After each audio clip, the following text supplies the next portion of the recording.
Bem-vindas a mais um Entre Elas. Estamos no mês de prevenção ao suicídio, conhecido como Setembro Amarelo. Nunca os índices das pessoas que se tiram a própria vida foram tão altos. A OMS alerta que as mulheres têm até 3 vezes mais chances de desenvolver algum tipo de transtorno. Precisamos falar sobre isso. Por isso, convidamos a psicóloga Fabiana Desorzi, que é também especialista em Gestalt terapia. Fabiana, muito obrigada por estar com nós, né? Nosso cuidado se volta à saúde mental. E tu, como psicóloga, já que atua desde 99, então mais de 20 e poucos anos de atuação aí no mercado, né? Uhum. Como tu nota, assim, um panorama, né? Como tu nota essa mudança da saúde mental das pessoas nesse tempo de atuação? Em primeiro lugar, eu quero agradecer o convite. Muito obrigada, Cris. Estou muito lisonjeada de estar aqui conhecendo o teu espaço. Né? Ai, que bom. Muito a gente fica feliz de te receber, de poder falar sobre um assunto tão importante, né? Que vem ganhando cada vez mais espaço. Acho que de suma importância, especialmente quando a gente se refere a mulheres. Que, como tu mesmo mencionaste, né, acaba sendo o ponto mais vulnerável da nossa sociedade. Um dos pontos mais vulneráveis da nossa sociedade, né? Exatamente por todo o histórico de vivências que a gente sabe que a mulher passou e que continua passando. Só que hoje de formas muito sofisticadas, né? Muitas vezes veladas, mas que esses dados, esses índices de sofrimento, de adoecimento, né, vêm denunciar que realmente continua havendo um movimento de repressão e de violência muito expressivo em relação à mulher. Né? Aí quando tu me pergunta o andar, né, destes 25 anos, né, eu percebo uma diferença grande e isso realmente me preocupa. Né? Porque se nós olharmos hoje para a sociedade, para tudo o que é a transformação, se nós pegarmos as mulheres, vou pegar de uma forma bem prática, né? Se nós pegarmos as mulheres de 25 anos atrás, né, uma foto de uma mulher, né? Quer dizer, não tinha, né, todo este glamour, toda esta montagem que a gente vê hoje. Né? Dizer, nada contra, né? Eu acho, né, que assim, eu sou super a favor, né, de a mulher investir naquilo que ela acha de melhor, se ela acha que ela vai ficar melhor, né? Colocando um cílios postiço, uma unha em gel, colocando silicone, não importa. Né? O que me preocupa é que o que tem por trás desta sustentação, né? Desta necessidade de a mulher se compor desta forma. Quase uma cobrança. Exatamente nesse ponto que eu ia chegar. Né? Quer dizer, nós estamos em uma era de deverísticos. Né? Todo mundo deveria tudo. Todo mundo deve tudo. Existem regras, né, de uma cultura, regras sociais, que elas acabam sendo esmagadoras. Né? E elas se sobrepõem às necessidades reais das pessoas. Né? E aí o que a gente acaba vendo é realmente algo muito artificial, algo muito sem sentido. Né? E quando eu digo sem sentido, eu vou fazer uma retomada, assim. Independente de homem ou de mulher, né? Desde que nós somos bebês, nós temos muitas necessidades a serem satisfeitas, muitas experiências que a gente precisa passar, atravessar. Né? Quer dizer, isso é a própria sustentação também da Gestalt terapia. Né? Quer dizer, no momento em que a gente não consegue suprir algumas necessidades, né? Estas necessidades, estas experiências, elas caminham o resto da vida em aberto, sem conseguir ser atravessadas. O que acontece quando nós somos crianças é que nós buscamos muito a validação dos nossos pais, dos nossos cuidadores de uma forma geral. E isso muitas vezes a gente precisa negociar os nossos desejos, as nossas necessidades ao que o meio impõe. Né? Então, hoje, para viver em sociedade, a gente precisa suprimir muitos dos nossos desejos, muitas das nossas necessidades para haver uma uma certa normatividade, a gente conseguir viver em sociedade. Existe um padrão de comportamento, então, né, em que a sociedade coloca como é que a gente deve sentir, como é que a gente deve agir, como é que a gente deve se vestir, né? Não tem as modas, não, agora a moda é tal cor, né? Então sai todo mundo com aquelas cores. Senão não está inserido no contexto. Exatamente, né? A forma de se comportar, a forma de sentir, né? Não tem vários programas de coaching dizendo como a mulher deve se comportar, por exemplo, para seduzir um homem, né? Para ser uma mulher poderosa.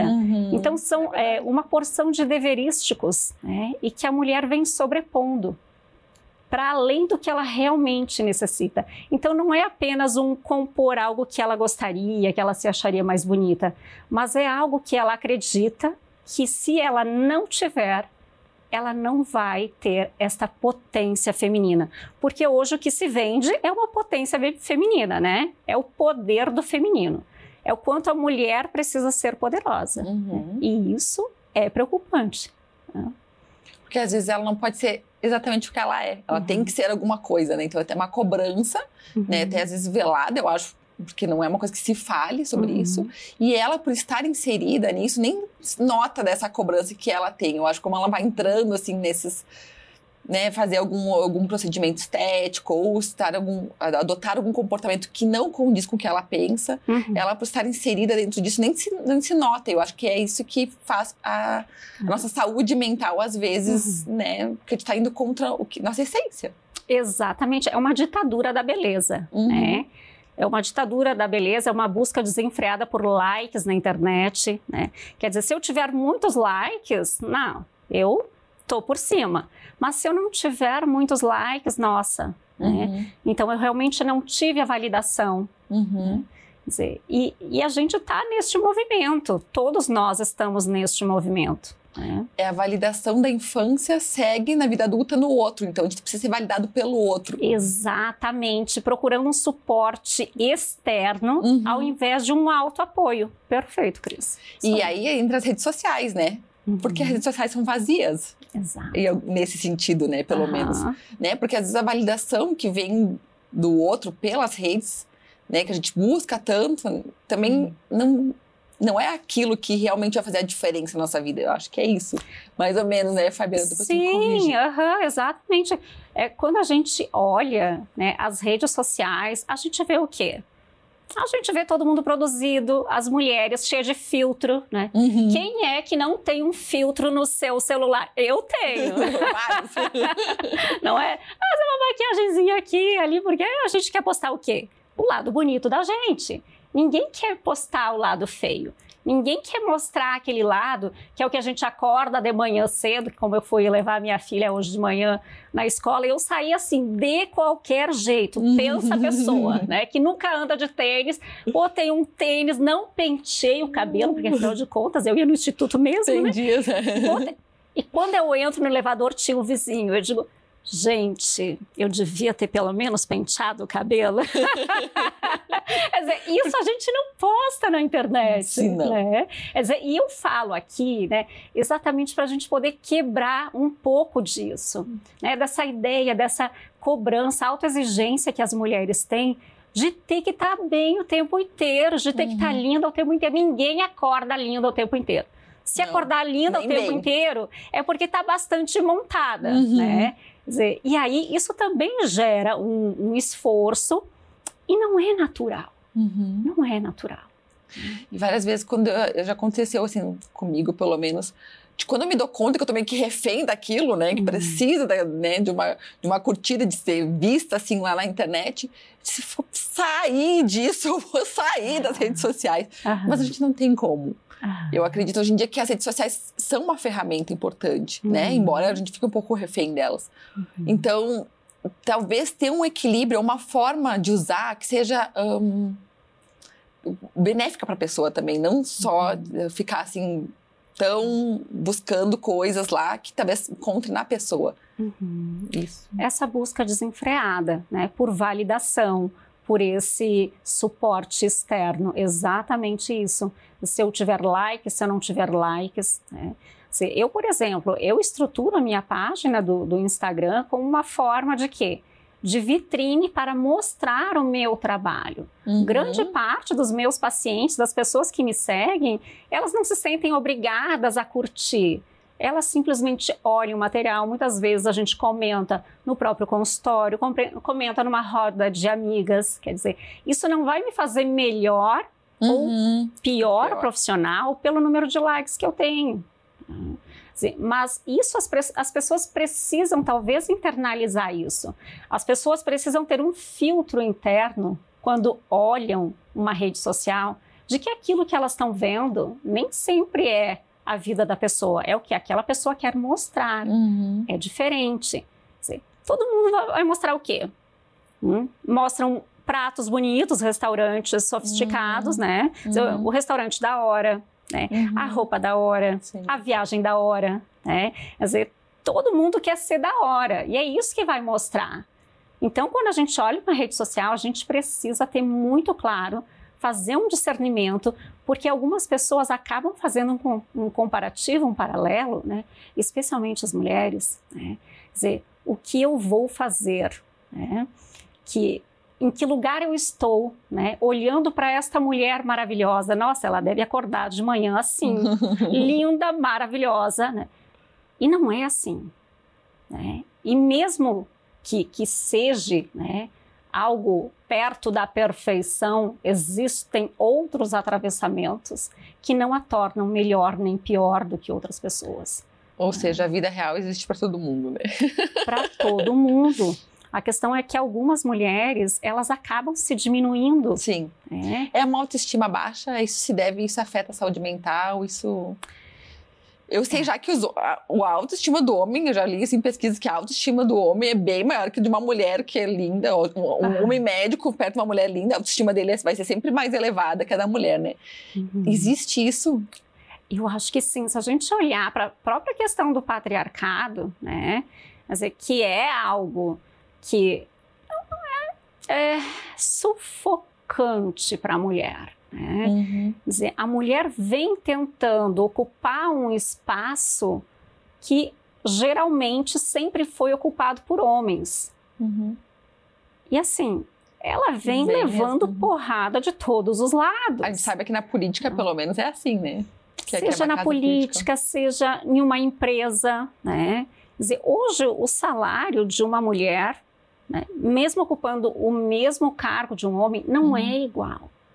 Salários de homem e de mulheres são muito diferentes. Né? A gente vai olhar para isso, eu estou olhando no grau hard, mas a gente pode olhar, né, nos pequenos movimentos da família. Que lugares as meninas têm, que lugares os meninos têm, né? Dizer, muitas vezes os meninos são aqueles que são encorajados a ir para o mundo, né? A serem fortes, a fazerem, a executarem. A menina é sempre mais resguardada. Não, é melhor tu não fazer isso. Ah, espera mais um pouco, vamos ver, vamos amadurecer a ideia disso, não é? Quer dizer, os meninos são colocados muito mais à prova do que as meninas, e isso com certeza faz deles, né, se sentirem mais potentes, porque eles se movimentam mais, eles se experimentam mais, né? E sem dúvida nenhuma, se torna eles com uma autoestima muito maior do que das mulheres, né? E deixa eu te falar, vamos falar um pouquinho do teu trabalho, né, Fabiana, assim, como é que é a Gestalt terapia, né, como é que é, qual que é a diferença dela, né, como é que é o teu trabalho nesse sentido? A Gestalt, ela trabalha de uma forma um pouquinho diferente das demais abordagens, tá? A Gestalt terapia, a gente diz que é a teoria da experiência, né, de que a gente tem experiências vividas, né? Como eu comentei antes, agora fica um pouquinho mais fácil de vocês entenderem. E que a gente precisa atravessar estas experiências. Né? Então, ao longo da vida, a gente continua, né, tendo uma porção de experiências vividas que nem sempre foram completas. Então, a gente tem a vida inteira para tentar completar estas experiências. Né? Cada abordagem, né, seja a cognitiva, seja a psicanálise, a Gestalt é uma outra abordagem. Né? Trabalha com uma porta de entrada diferente uma da outra. Né? A cognitiva trabalha muito, a porta de entrada é o comportamento, A psicanálise é através da fala, da linguagem, né? Quer dizer, por exemplo, no divã, né? Normalmente o paciente está o quê? Está de costas para o seu terapeuta. Então, o terapeuta está ali, está escutando, né, a narrativa, a linguagem. O gestalterapeuta senta de frente. Porque para o gestalterapeuta o que importa é todas as expressões do corpo. Tudo que este corpo puder expressar. De que forma este corpo se expressa. Porque muitas vezes o que realmente precisa ser ouvido não vem através das palavras. Vem através do que não é dito. A linguagem não verbal. A linguagem não verbal. E é para isso que o gestalterapeuta vai olhar. O gestalterapeuta muitas vezes não se preocupa tanto com a narrativa, né? Com o que o paciente está falando ou contando, mas como ele está contando. Né? E a pessoa não tenta fazer uma encenação, porque ela sabe que está sendo analisada. Com certeza. Aí tu tem que perceber, né, entre linhas, quando a pessoa está sendo verdadeira. Às vezes eu acredito que a pessoa está contando a história e se perde, né? Mas acho que talvez tenta, né, fazer uma encenação, não sei. Então, olha só que incrível, né? E, inclusive, isso está sendo pauta de um curso que eu estou dando, que é o lugar do terapeuta na experiência clínica, exatamente para treinar os terapeutas a pegar esse tipo de situação. Porque tudo que o paciente precisa trazer está no entre. Então, não importa se ele está falando a verdade, se ele está falando a mentira, mas o que importa é a forma como ele está se relacionando contigo, né, como terapeuta. Este entre, né? Então, como ele se relaciona comigo, de que forma ele conta. Então, eu vou pegar como eu estou me sentindo diante daquilo e eu vou questionar, eu vou perguntar, né, como é isso para ti? Eu estou percebendo que tu está contando algo que me parece, aparentemente, é triste, mas tu estás esboçando um sorriso. Tu te dá conta? E às vezes as pessoas não se dão conta. Né? E às vezes nem é para pegar a pessoa na mentira, mas muitas vezes é porque a pessoa precisa passar uma imagem que foi requerida onde? Lá atrás, na primeira infância. Que alguém diz para ela que ela deveria se comportar de determinada forma. Então, para o meu terapeuta me aceitar, me validar, eu preciso me comportar daquela forma. Eu não vou contar aquilo para ele. Mas no momento em que o terapeuta pega que tem alguma coisa que não está soando bem, ou em uma expressão, ou um movimento do corpo, assim, eu vou colocar que não está tendo uma ressonância, não está tendo uma harmonia nisso. E no momento em que eu trago isso, né, a pessoa se desarma. Né? E aí ela começa a se dar conta, ao longo de muitas sessões, ela começa a se dar conta de que isso é realmente algo que lhe foi dito, que não pertence a ela, que ela realmente não gostaria de estar sorrindo quando aquilo lhe causa muito sofrimento. Né? Quantas crianças da nossa geração ou da minha geração, que eu acho que eu sou um pouquinho mais velha que tu, não escutaram dos seus pais? Engole o choro. Nossa. Fala sem chorar. Eu escutei. É capaz de ainda hoje, né? Então, esse é um exemplo, né, de que a pessoa, talvez, ela está se desmontando por dentro, mas ela tem que manter uma imagem de plenitude. Nada me abala, está tudo bem. Né? Então, este é um exemplo, né, da gestalterapia. Ela precisa olhar para a pessoa como um todo. Tudo na pessoa vai falar. Ela não precisa falar, mas ela vai expressar de alguma forma. E aí a gestalterapia pode utilizar outras formas de trabalho, né? Como, por exemplo, o desenho, a pintura, a música, a arte, a caixa de areia, que é o meu instrumento, o meu recurso preferido. De areia? Caixa de areia. É uma caixa de areia. É uma caixa de areia, no meu caso é uma mesa de areia, porque como eu trabalho também com adultos, a caixa de areia... Trabalho com adultos e crianças? Adultos, crianças e casais. Ai, que legal, desafiador. Muito desafiador. Eu tenho uma parede repleta de miniatura. Aí as pessoas chegam normalmente, nossa, tu trabalha com crianças, elas devem adorar essas miniaturas, né? Eu digo, mas os adultos gostam mais. Eu acho que todo mundo tem a sua criança interior para tratar. E é uma forma que a pessoa consegue trazer as suas dificuldades de uma forma mais tranquila, menos dolorosa, porque afinal de contas são só miniaturas, né? Eu peço para a pessoa montar uma cena, então ela não está pensando, né, muito como ela está colocando, às vezes pensa, mas isso é informação também que a gente vai trabalhar, né? Então ela monta uma cena, a gente trabalha aquela cena e ela vai se descobrindo naquela cena. Ela vai por si só se dando conta de coisas da sua vida que ela está vendo ali, né? Então, assim, é fantástico. É uma forma de organizar as ideias também, né? Então, as miniaturas, a mesa de areia. É uma forma de dar palavras para o que ainda não tem palavras, para o que ainda não tem nome. Muitas vezes as pessoas nos procuram dizendo, eu não sei o que eu tenho. Eu só tenho vontade de chorar, eu tô triste o tempo todo, mas eu tenho tudo. Né? Eu tenho um casamento incrível, eu tenho um bom trabalho, eu não sei porque eu tô com depressão. É um não dito. E aí a gente precisa muitas vezes driblar as palavras para que a pessoa consiga se colocar e se expressar, né? E se descobrir. Interessante isso. Fabiana, nós vamos falar mais disso no próximo bloco, que nosso tempo encerrou. Você que está aí, não saia, nós voltamos já já.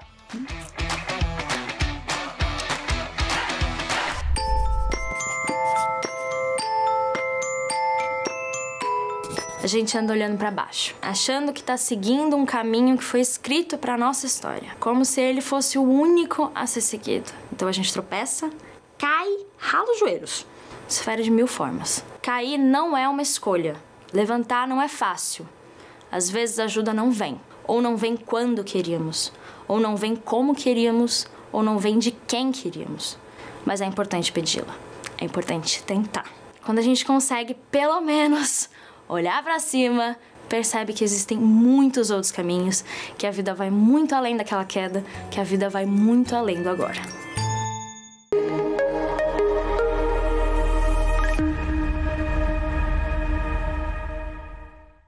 Você já parou para pensar na natureza ao seu redor e na importância que ela tem para nossa vida? As áreas verdes urbanas desempenham um papel crucial na promoção da saúde mental das pessoas que vivem nas cidades. Esses espaços oferecem um refúgio da agitação diária, proporcionando um ambiente tranquilo para relaxar, meditar e se reconectar com a natureza. Estudos mostram que passar tempo em áreas verdes urbanas está associado a uma redução significativa nos níveis de estresse, ansiedade e depressão. A exposição à natureza acalma a mente, melhora o humor e aumenta a sensação de bem-estar geral. Além disso, essas áreas oferecem oportunidades para atividades que não apenas promovem a saúde física, mas também contribuem para o equilíbrio mental. Por isso, investir na preservação das áreas verdes não é apenas um benefício para o meio ambiente, mas também essencial para promover a saúde e o bem-estar das comunidades.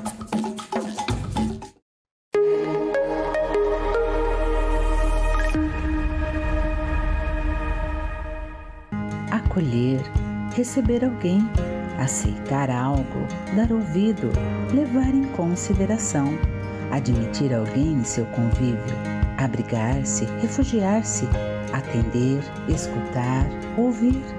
Bora praticar o acolhimento? Acolher é cuidar. Setembro Amarelo, mês dedicado à prevenção do suicídio. Ligue 188 ou acesse cvv.org.br.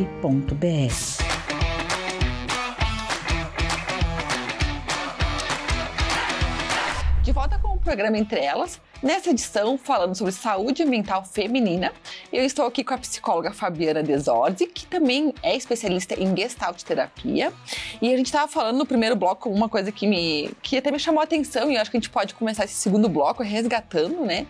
Que é a questão das pacientes que te procuram falando desse vazio, né? Que, nossa, tem tudo, a vida tá andando, tem um emprego, tem um casamento, tem uma família. E mesmo assim sentem que não se sentem felizes, né? Ou não se sentem completas. E essa questão do vazio vem da onde? Então, agora que eu já fiz uma introdução sobre a Gestalt terapia, eu vou falar um pouquinho a partir de onde eu olho para esse vazio. Uhum. Quer dizer, quando a gente falava lá atrás a respeito dos deverísticos, né, que desde que a gente se entende por gente, a gente vai compondo, nós vamos compondo, né, uma forma de nos comportarmos. A mulher, por si só, né, ela tem desafios muito maiores do que o dos homens. Porque além de todos os papéis que já tinham anteriormente, né, de mãe, de esposa, de filha, né, que querendo ou não, quando a gente olha para esses papéis, são papéis que acabam caindo, né, no feminino. É um papel feminino cuidar muitas vezes dos pais, marcar médico para os pais, ir com os pais para as consultas, né, os filhos, né, dar banho, dar comida. Quer dizer, normalmente os homens estão trabalhando. Né? Quando um bebê nasce, a mulher fica no mínimo 3 meses em casa. Né? O homem volta a trabalhar imediatamente. Então quem fica, né, com o filho? E aí, quando ela retorna para o trabalho, ela precisa, além de cuidar dessa criança, por exemplo, ela precisa dar conta do seu emprego. Mas ela precisa continuar produzindo. Então, são uma série de deverísticos que muitas vezes os homens não enfrentam. Não fazem ideia do que é a jornada de trabalho de uma mulher. E, além de tudo, ela tem que fazer tudo e chegar no final do dia maravilhosa, né? Porque, afinal de contas, a mulher, para ser bem-sucedida, ela tem que ter uma aparência poderosa. É uma sobrecarga muito grande, né? E aí começa certos consumismos, né? Quer dizer, que a mídia está me dizendo que eu vou ficar ótima se eu colocar um pouquinho mais de maçãs no rosto, se eu fizer um preenchimento labial, né? Quer dizer, eu acho que eu vou ficar com um ar mais poderoso. É uma insatisfação, então, que ela tem e daí procura esses fatores externos? Muitas vezes, né, ela acaba, em vez de olhar para o que ela realmente precisaria, né, ela começa a olhar o que a mídia diz que ela precisa para ser esta mulher poderosa, por exemplo, que todo mundo cobra, que a sociedade cobra, que ela tem que dar conta de tudo.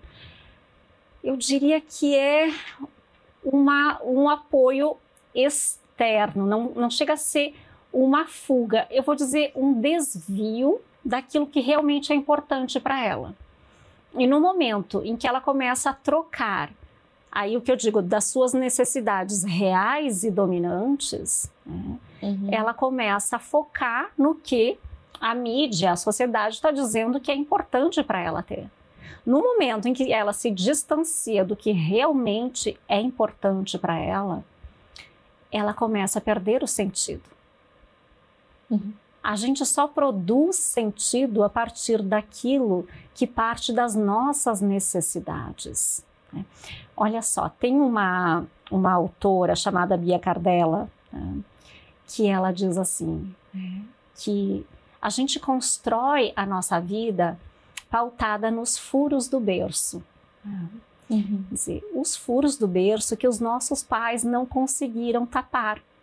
Não por eles não quererem, né? É porque é impossível. Ou porque não tinham recursos, ou porque realmente não conseguiram. E a gente passa o resto da vida tentando tapar esses furos. No momento em que alguém consegue criar recursos para dar conta disso, né, ela consegue se sentir plena. Então, quando a gente olha para isso, que a mulher não consegue focar no que ela realmente necessita, ela está se distanciando desta produção de sentido que ela precisa construir na vida. E ela está focando no que dizem que ela precisa ter para sobreviver, inclusive existencialmente. Mas o que acontece é que vai havendo o quê? Um estreitamento de self. Ela vai diminuindo conforme ela vai se distanciando das suas necessidades reais e dominantes. Ela vai minguando como self, como pessoa, né? Até ela não conseguir mais passar pelo canal da existência. E daí, como a gente está, né, no mês de prevenção ao suicídio, então elas podem começar nesse caminho a pensar que tirar a própria vida é uma solução, já que nada faz sentido? Com certeza. Quer dizer, quando a gente olha para um transtorno do comportamento suicida, e aí é importante a gente fazer uma diferenciação. Quer dizer, quando a gente fala em prevenção Setembro Amarelo, a gente abre a possibilidade para olhar para diferentes momentos do que a gente considera como um transtorno do comportamento suicida. Nós temos 3 níveis. Primeiro, ideação suicida. Depois, o planejamento. E, por último, o ato em si. Então, o que a gente vê hoje é que, assim, existe um índice de suicídio muito maior entre os homens do que as mulheres. Porém, quando a gente abre este leque do transtorno do comportamento suicida, a gente percebe que o índice de mulheres que tentam o suicídio, mas que não conseguem executá-lo, é muito maior que o dos homens. Ou seja, as mulheres são muito mais acometidas ao transtorno do comportamento suicida do que os homens. O que acontece é que eles utilizam formas mais letais, então as tentativas têm mais sucesso. Mas as mulheres estão mais propensas, a estes transtornos emocionais. E exatamente por isso, por ter um estreitamento da sua existência. Por mais que ela faça, não há um retorno positivo. Ela não tem tanto prazer em fazer aquilo. Sim, ela está adquirindo tantas coisas, mas aquilo não está tendo um retorno prazeroso que realmente faça sentido. Vai minguando, as possibilidades vão diminuindo. E aí as alternativas também vão diminuindo. Então, sim. Então, ela está bem, ela pode estar bem, mas não estar bem. Então, a felicidade não depende só de fatores externos. Ela pode ter sucesso, mas isso não quer dizer que este sucesso venha ao encontro de quem ela gostaria de ser, de como ela gostaria de ser, de como ela gostaria de ser vista, de ser tratada, de ser pertencente, de pertencer. E, Fabiana, tu acredita que é graças a isso que está aumentando tanto o número de suicídio? No mundo, até pelo que eu vi, no mundo não tanto, é os países mais da América que estão no sentido contrário, assim, no mundo vem caindo, mas os países daqui, principalmente o Brasil, vem aumentando esse índice, né? Sim. Será que é por causa disso, é nesse sentido?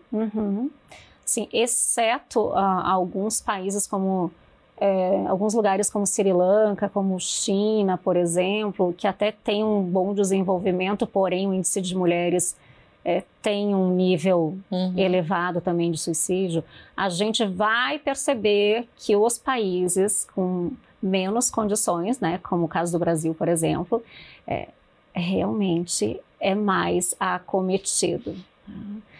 Por mais que todo ano mais e mais pessoas têm se engajado a lutar pela prevenção, a falar sobre isso, os números só crescem. E aí não adianta a gente apenas falar, orientar, dizer o que talvez pensar em técnicas, quando a gente não olha para isso que é mais básico, que é essa estrutura de sociedade também, que é uma estrutura que vem de algo em que as pessoas ficam aprisionadas. E as mulheres estão cada vez mais aprisionadas. Nestes países, como o Brasil, a mulher sofre muito mais, sem dúvida alguma. E aí a gente fica pensando como resolver, E aí tem a campanha de Setembro Amarelo, que é uma campanha mundial, enfim. Tem o lema desse ano, se precisar, peça ajuda, E eu acho que é uma forma de resolver, procurando ajuda, Mas onde que a mulher pode procurar ajuda?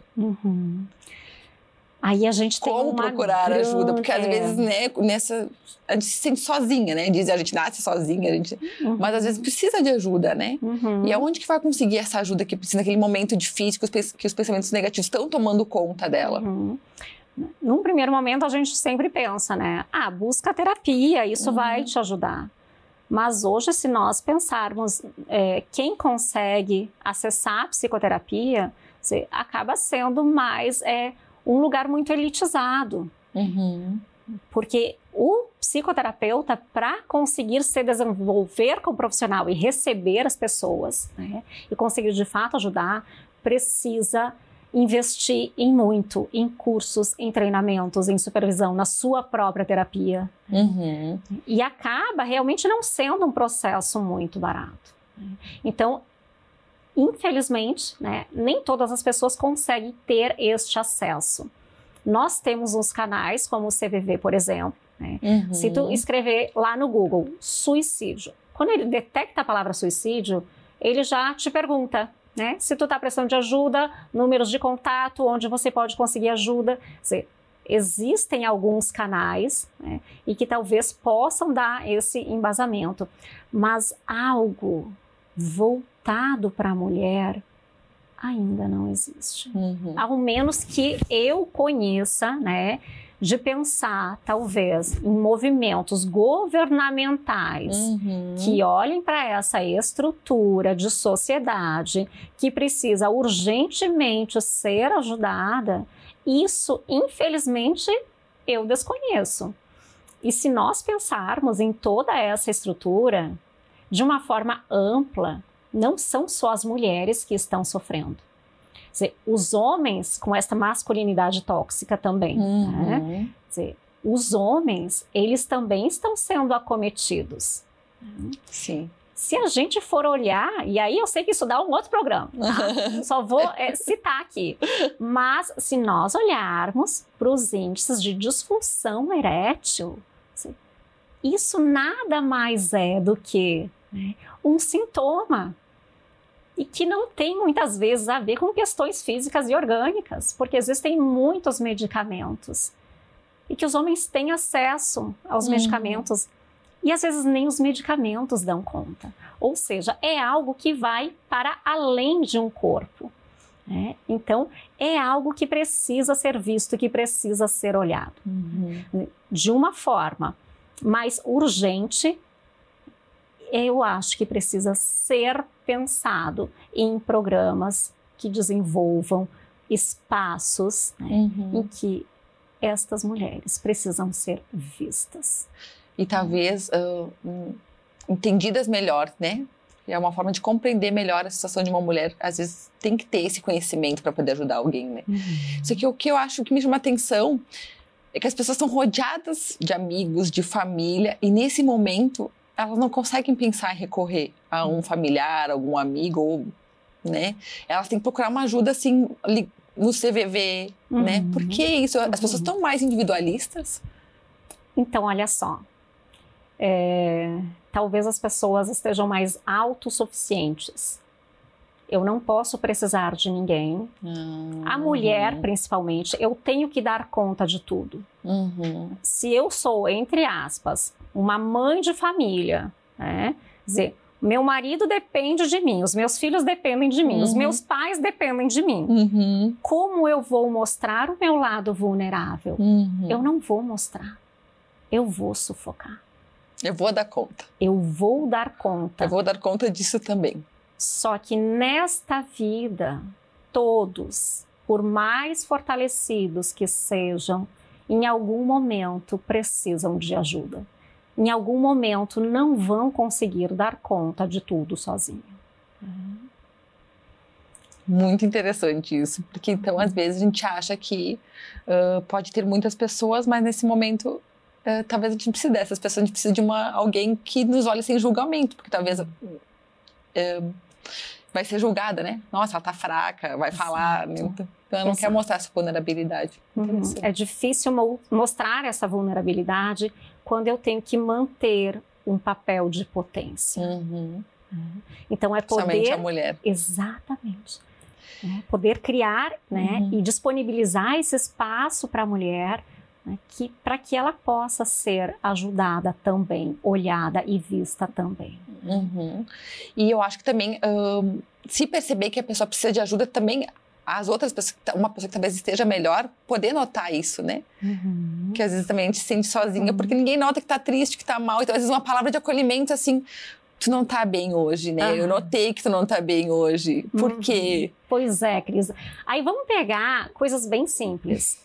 Quando a gente encontra alguém na rua o que a gente diz? Oi, tudo bem? Tudo bem. E tu, tudo bem? Tudo bem. Não é assim. Quer dizer, quanto verdadeiramente, quando eu pergunto se está tudo bem, eu realmente estou querendo ouvir se está tudo bem. Exatamente. As pessoas estão correndo, quer dizer, não há espaço. As pessoas realmente, elas estão muito distanciadas. Não é uma pergunta com profundidade, digamos. Não é uma pergunta, não existe um olhar com profundidade. E as pessoas estão se sentindo muito sós. É verdade. Bom, pensando então, para quem está nos acompanhando, quais as dicas que a gente poderia dar para ficar com a saúde mental em dia, assim, para fazer uma prevenção a esses pensamentos que possam surgir negativos, né? A essa solidão que possa sentir, o que a mulher pode fazer para talvez evitar, né? Ou para estar com a saúde mental boa, para poder lidar com tudo que surge no dia a dia. Que dicas que a gente poderia dar? Em primeiro lugar, desenvolver relações de sentido, que façam sentido, que verdadeiramente façam sentido. E isso vem desde os amigos até o próprio parceiro, o próprio companheiro. Que o que a gente vê muitas vezes, né, que nós viemos percebendo muitas vezes, são mulheres dentro de casamentos completamente infelizes, mas que não conseguem se ver caminhando sozinhas, e mulheres muitas vezes muito bem-sucedidas. Mas aquela necessidade de apoio externo impede a mulher, né, de conseguir andar com as próprias pernas emocionalmente. E aí o que eu venho dando de dica, né, e orientando as mulheres que me procuram é olhar para este lugar que hoje os medicamentos têm. Porque grande parte das pessoas, mas sobretudo as mulheres, né, elas têm utilizado muito medicamento, né, para encobrir pequenos sintomas. Às vezes vem um nível de ansiedade muito elevado. Não, eu estou com ansiedade, eu vou no médico porque eu preciso de um medicamento que eu não consigo trabalhar, porque eu estou muito ansiosa. Eu costumo dizer que a ansiedade, ela é algo muito importante que está nos sinalizando que nós estamos correndo risco. No momento em que eu tomo um medicamento para aniquilar este sintoma da ansiedade, eu estou perdendo a oportunidade de olhar para o que na minha vida está sendo tóxico para mim. Está causando ansiedade. Exatamente. Acho que, sobretudo neste momento, né, eu diria isso, que as pessoas precisam aprender a olhar para si. Mas é que é difícil às vezes. Para que o seu corpo está lhe falando, né? O nosso corpo é a nossa morada. E ele fala o tempo todo.